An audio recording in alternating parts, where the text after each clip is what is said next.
नमस्कार शेतकरी बांधवांनो, आजच्या या चालू महिन्यामध्ये अर्थात या महिन्यामध्ये आपल्याला चांगल्या पद्धतीमध्ये मालामाल करणारी कोणती पीक आहे?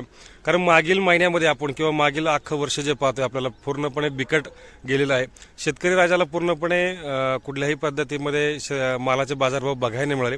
त्यातल्या त्यात चांगल्या पद्धतीमध्ये आणि कमी दिवसामध्ये मालामाल करणारे जे महत्त्वाचे पीक आहे ते कोणकोणते आहे तर एक छोट्याशा वेळामध्ये समजून घेऊ.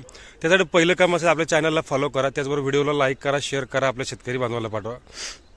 पहिलं काम असेल एक जे साधारणपणे 25 ते 30 दिवसामध्ये निघणारं पहिल्या पद्धतीने हार्वेस्टिंग आपलं चांगल्या पद्धतीने शेतकरी राजाला चांगल्या पद्धतीने 2 रुपये मिळतील हीच एक अपेक्षा आहे. तर पहिलं आपण मेथी पीक करू शकतो. तर एक साधारणपणे 25 ते 30 दिवसामध्ये मेथी पीक निघत असं ते आपल्याला चांगल्या पद्धतीमध्ये मालामाल करणार आहे, ते एक करा. दुसरं पीक असेल तर धना पीक आहे, ते सुद्धा एक 28 ते 30 दिवसामध्ये निघतं, ते सुद्धा आपल्याला फायदेशीर आहे. एकरी साधारणपणे 60 किलो दोन्ही पण लागतं, धना पण 60 किलो, मेथी पण 60 किलो त्या पद्धतीमध्ये वापरू शकता. तिसरं महत्त्वाचं पीक म्हणाल तर एक 2 ते 2.5 महिन्यामध्ये चांगल्या पद्धतीने निघणार आहे. कांदा पिकाला पर्याय म्हणून या ठिकाणी तुम्ही बीट लागवड किंवा बीट म्हणतोय तर बीट सुद्धा लागवड करू शकता.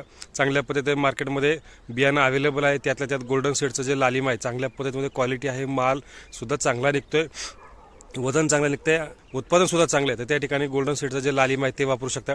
त्याच्यानंतर 2 ते 2.5 महिन्यामध्ये कोबी लागवड आहे, फ्लावर लागवड आहे, हे सुद्धा तुम्ही करू शकता. म्हणजे हे महत्त्वाचे जे 5-6 पीक आहेत एक 2.5 महिन्यामध्ये येणार. त्याच्यानंतर चारा पिकामध्ये जर म्हणलात तर मका पीक सुद्धा आहे, हे सुद्धा एक आपल्याला 2 ते 2.5 महिन्यामध्ये येणार आहे. ते महत्त्वाचं आहे, त्या तुम्ही हे करू शकता. म्हणजे हे महत्त्वाचे जे 5-6 पीक आहेत ते निश्चितच करा की 2-2.5 महिन्यामध्ये शेतकऱ्याला चांगल्या पद्धतीमध्ये मालामाल करून देण्याची संधी आहे, याची त्याचा फायदा होणार आहे. निश्चितच ही माहिती आवडली असेल व्हिडिओ लाईक करा, शेअर करा, आपल्या शेतकऱ्याबद्दल पाठवा.